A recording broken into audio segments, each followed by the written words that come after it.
மா அத்தை பாருமா டைல்ஸ் எல்லாம் போட்டு வீடெல்லாம் ரெடி பண்ணிட்டுக்குது.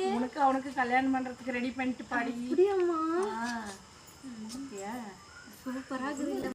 என்ன செய்யலாம் செய்ய மாட்டேங்கிறீங்க? நம்ம வீட்டு பண்டிகைக்கு நம்ம நீ கூப்பிட்டாதான் வரணுமா? நான் கூப்பிடாமே வருவேன். அதெல்லாம் அதுக்கு முன்ன இந்த வீட்டு பிள்ளையாவும் எனக்கு நாத்தனாவும் நீங்க வந்து போயிருக்கலாம். இப்பதான் எங்க ஊரு பூரா சொல்லிட்டு திரும்புறீங்க என்னவா என் பையனுக்கும் பொண்ணுக்கும் கல்யாணம்னு. சின்ன வயசுல முடிவு பண்ணது தாங்க.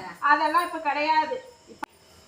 உன் பொண்ணு 12வது தான் படிச்சிருக்கிறா. என் பையன் நல்லா படிச்சு பாரு ஃபாரின் போய் நல்ல வீடெல்லாம் ரெடி பண்ணிக்கலாம். உன் பொண்ணை போய் நான் கட்டுவனா? என்ன நினைச்சிட்டு பேசிட்டு இருக்கிறீங்க? அந்த கனவெல்லாம் காணாதீங்க, புரியுதா?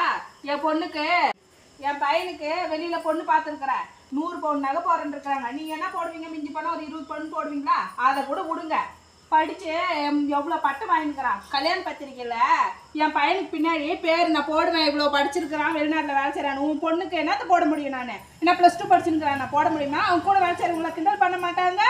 நான் என் பையனுக்கு பார்த்துருக்குற பொண்ணு ஊர்லேயே உன் பொண்ணுக்கும் மாப்பிள்ளை பார்த்துருக்குறேன். டெய்லர் ஷாப் வச்சுன்னுங்கிறான். ஒரே பையன். நானும் சேர்த்து நகை போட்டு கட்டி கொடுக்குறேன். நிச்சயதார்த்தம் வச்சுன்னுங்கிறேன். அதுதான் சொல்கிறதுக்கு போகிறேன் நான் எல்லாத்துக்கிட்டையும். பொண்ணை கூட்டின்னு வந்துடாத. நிச்சயதார்த்துக்கு ஃபோன் பண்ணுறேன், நேராக பொண்ணு வீட்டுக்கு வந்துடு. உன் பொண்ணு ஒன்று கூட்டின்னு வந்து மைக்கலான்னு பார்க்குறாத, சரியா?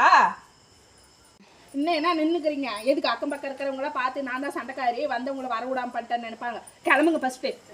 இருட்டாச்சுடி, நான் பொட்டப்பிள்ளைய கூட்டின்னு போனோம். காலையில் போகிறேன். எதுக்கு? என் பையன் ஃப்ரெண்டுங்களெல்லாம் பார்க்க போயிருக்கான். வந்தானே என் பொண்ணு அழகா இருக்கா பாடுறான்னு அவனை ஏமாத்தலான்னு பார்க்குறீங்களா? போங்க ஃபஸ்ட்டு.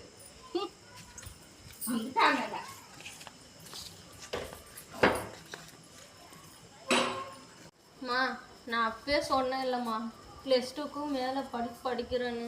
நீ தான் அத்தை பையன் இருக்கான் கல்யாணம் பண்ணிக்குவான்னு பாரு. இப்போ அத்தை எப்படி பேசுகிறாங்க. அத்தை சொன்ன மாதிரியே நான் அந்த டைலர் பையனையே கல்யாணம் பண்ணிட்டு வாயை மூடுறி. அவன் என்ன சொல்கிறது? நான் உன்னை காலேஜ் சேர்த்து நான் படிக்க வைக்கிறேன். வாடி, அம்மா காலேஜ் சேர்த்து படிக்க வைக்கிறேன். அவங்க பையனோட பெரிய பட்டம் வாங்கி காட்டுவேன்.